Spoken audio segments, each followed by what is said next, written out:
અંબાજી પંથકમાં ખાબક્યો છે ધોધમાર વરસાદ। અંબાજીના રસ્તાઓ થયા છે પાણી। બજારના રસ્તાઓ પર વહી નદીઓ। અંબાજી હાઈવે પર પણ ફરી વળ્યા છે વરસાદી પાણી।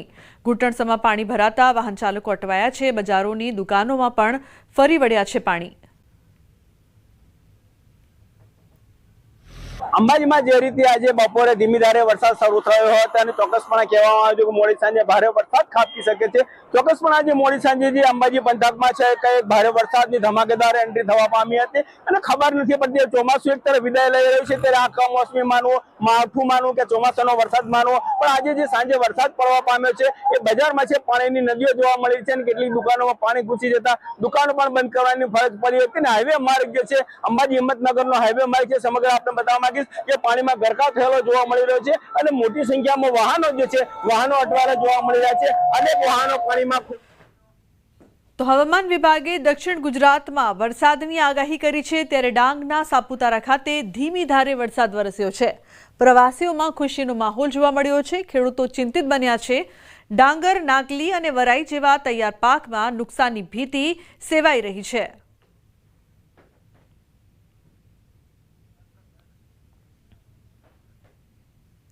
તો અરબ સાગરમાં સર્જાયેલા ગંભીર ચક્રવાત શક્તિ અંગે ભારતીય હવામાન વિભાગ દ્વારા આગાહી કરવામાં આવી છે।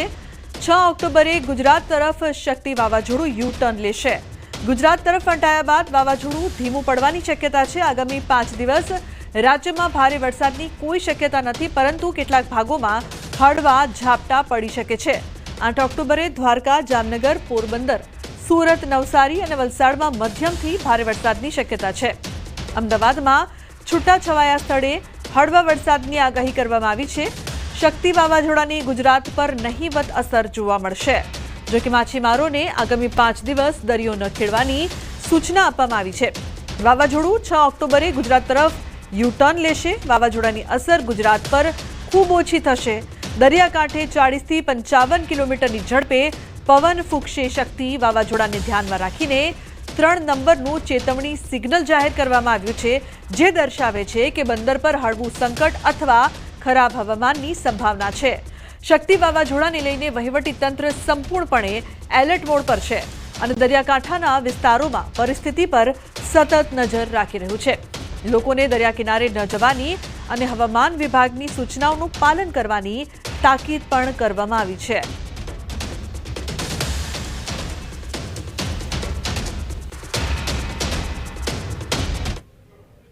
તો બીજી તરફ પોરબંદરમાં વાવાઝોડાને લઈને એલર્ટ આપવામાં આવ્યું છે। પોરબંદરના દરિયામાં કરંટ જોવા મળ્યો છે। માછીમારોને દરિયો ન ખેડવાની સૂચના આપવામાં આવી છે। બંદર પર 3 નંબરનું સિગ્નલ પણ લગાવવામાં આવ્યું છે।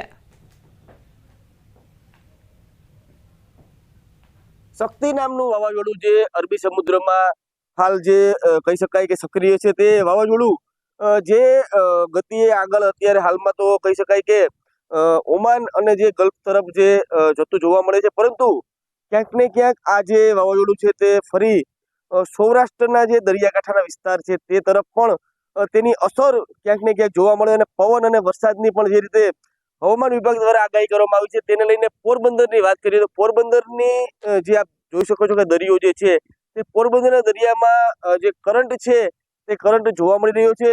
જો કે વાવાઝોડાનો અને જે સાયક્લોનનો જે પવન અને જે કરંટ હોય તેવો નથી જોવા મળતો, પરંતુ ક્યાંક ને ક્યાંક થોડે ઘણે અંશે દરિયામાં પણ દરિયો રફ હોય તેમ લાગે છે।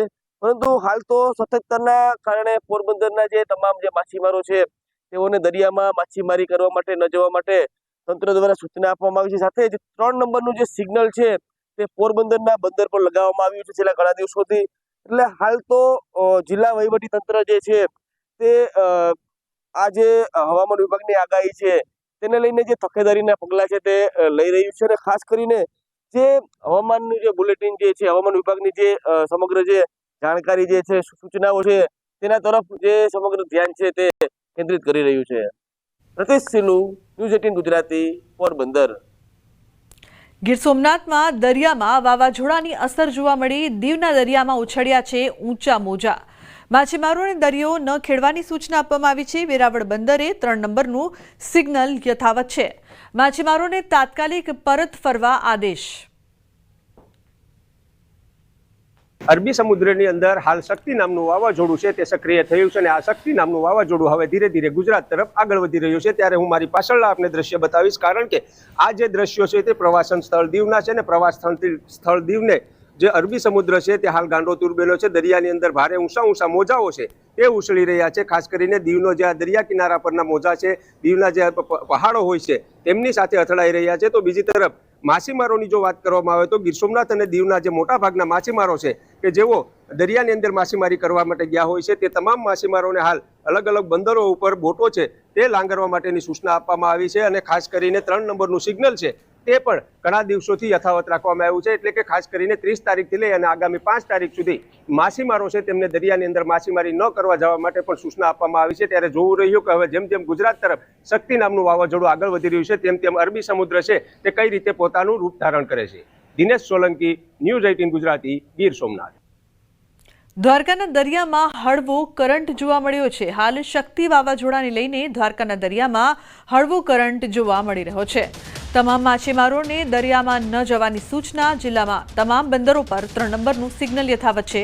દ્વારકા જિલ્લાના તમામ માછીમારોએ પોતાની બોટો બંદર કિનારે લંગરી દીધી છે। અરબ સાગરમાં શક્તિ વાવાઝોડું સક્રિય થતા દ્વારકા જિલ્લા વહીવટી તંત્ર પણ સતર્ક થયું છે। વાવાઝોડાના કારણે સૌરાષ્ટ્રના સમુદ્રકાંઠા વિસ્તાર પર અસર થવાની સંભાવના વ્યક્ત કરવામાં આવી છે। તંત્ર દ્વારા ડિઝાસ્ટર વિભાગની ટીમ મારફતે સતત દેખરેખ રાખવામાં આવી રહી છે। દરિયામાં તેજ પવન ફૂંકાઈ રહ્યો છે। તારીખ 6 અને 7 ઓક્ટોબરે ગુજરાત સૌરાષ્ટ્રમાં વરસાદની આગાહી કરવામાં આવી છે। જિલ્લાના તમામ કંટ્રોલ રૂમ કાર્યરત કરી દેવામાં આવ્યા છે। સાવચેતીના ભાગરૂપે જિલ્લાના તમામ કર્મચારીઓને રવિવારના દિવસે પણ હેડક્વાર્ટર ન છોડવા આદેશ અપાયા છે।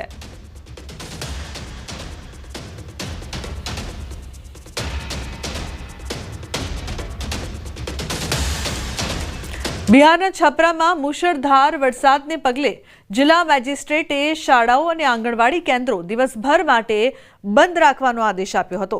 12 કલાકના વરસાદ પછી શહેરમાં પરિસ્થિતિ વધુ ખરાબ થઈ ગઈ હતી। રહેણાંક ડાક બંગલા રોડની હાલત વધુ ખરાબ થઈ ગઈ છે। ન્યૂઝ 18ના સંવાદદાતાએ પરિસ્થિતિનો તાગ મેળવ્યો।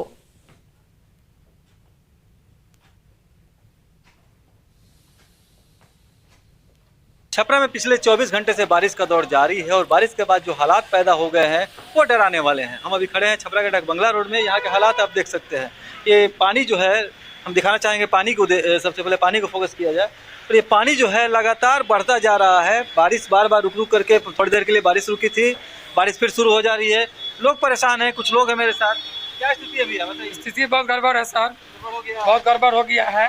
पानी का निकलने का साधन नहीं है, बहुत दिक्कत हो रहा है चलने वलने में, लोग को बहुत परेशानी हो रही है। जो भी प्रभावित इलाके हैं वहाँ से पानी निकालने की कोशिश भी की जा रही है, लेकिन जो पानी है वो कम होने का नाम नहीं ले रहा। और पहली बार जो बताया जा रहा है कि 35 साल में पहली बार छपरा में ऐसी बारिश हुई है और इस तरह का नज़ारा देखने को मिला है।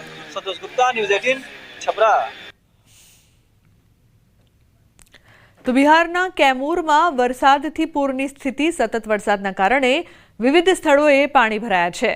જિલ્લા વહીવટી તંત્રએ લોકોને નદી અને વરસાદી નાળાઓથી દૂર રહેવા સલાહ આપી છે।